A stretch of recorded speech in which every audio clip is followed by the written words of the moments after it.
हमारे प्यारे नबी का बचपन कैसे गुजरा और आपके वालिदा के इंतकाल के बाद आपकी परवरिश किसने की, चलिए जानते हैं। नबी पाक सल्लल्लाहु अलैहि वसल्लम दूसरे बच्चों की तरह खेलते तो थे मगर बुतों के करीब कभी नहीं जाते थे। जब बाकी बच्चे बुतों के सामने खेलते, कभी उनकी पूजा की नकल करते तो आप खामोशी से अलग हट जाते। एक दिन बीबी आमिना रहमतुल्लाह अलैहा ने देखा कि कुछ बच्चे काबा के पास अपने नन्हे हाथों से बुतों को छू रहे हैं, लेकिन मोहम्मद थोड़ी दूर खड़े आसमान की ओर देख रहे थे। बीबी आमिना रहमतुल्लाह अलैहा ने हैरानी से पूछा, बेटा मोहम्मद, तुम उनके साथ क्यों नहीं खेलते? आपने मासूम अंदाज में जवाब दिया, अम्मा, ये तो पत्थर हैं, न ये सुनते हैं न देखते हैं, मुझे इनमें कुछ भी नजर नहीं आता। ये सुनकर बीबी आमिना की आंखें नम हो गईं। उन्होंने बेटे को सीने से लगाया और दिल ही दिल में बोली, ये बच्चा अल्लाह की तरफ से भेजी गई खास अमानत है। जब नबी पाक सल्लल्लाहु अलैहि वसल्लम 6 साल के हुए तो बीबी आमिना ने फैसला किया कि वो बेटे को लेकर मदीना जाए ताकि छोटे मोहम्मद अपने वालिद की कब्र की जियारत कर ले। आप दोनों काफिले के साथ मदीना के लिए चल दिए। सफर आसान नहीं था, रेगिस्तान की तपती धूप, ऊंटों की सवारी और लंबी दूरी,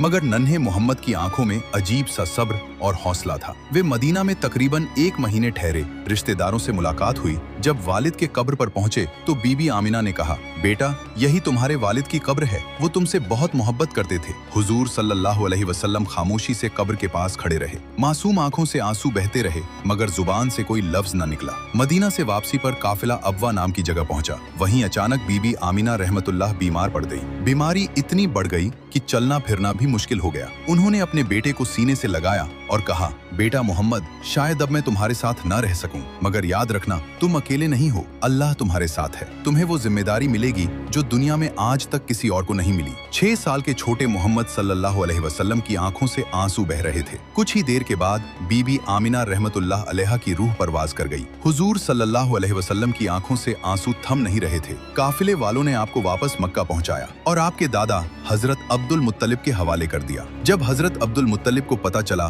कि बहू बीबी आमिना भी दुनिया से रुखसत हो गई है तो उनकी आंखें भी भर आईं। उन्होंने नन्हे मोहम्मद सल्लल्लाहु अलैहि वसल्लम को अपनी गोद में लिया और कहा, बेटा, ये तुम्हारे रब की आजमाइश है, इससे कभी घबराना मत। तुम्हारा दादा अभी जिंदा है और मुझे यकीन है कि तुम्हारा रब हर लम्हा तुम्हारा सहारा बनेगा। सुभान अल्लाह। जब दुनिया के सहारे छूट जाएं, तब भी अल्लाह अपने बंदे को तन्हा नहीं छोड़ता। हमारे प्यारे नबी इसका सबसे खूबसूरत सबूत हैं। अगर आपको भी नबी पाक से सच्ची मोहब्बत है तो दिल से लिखें, सुभान अल्लाह।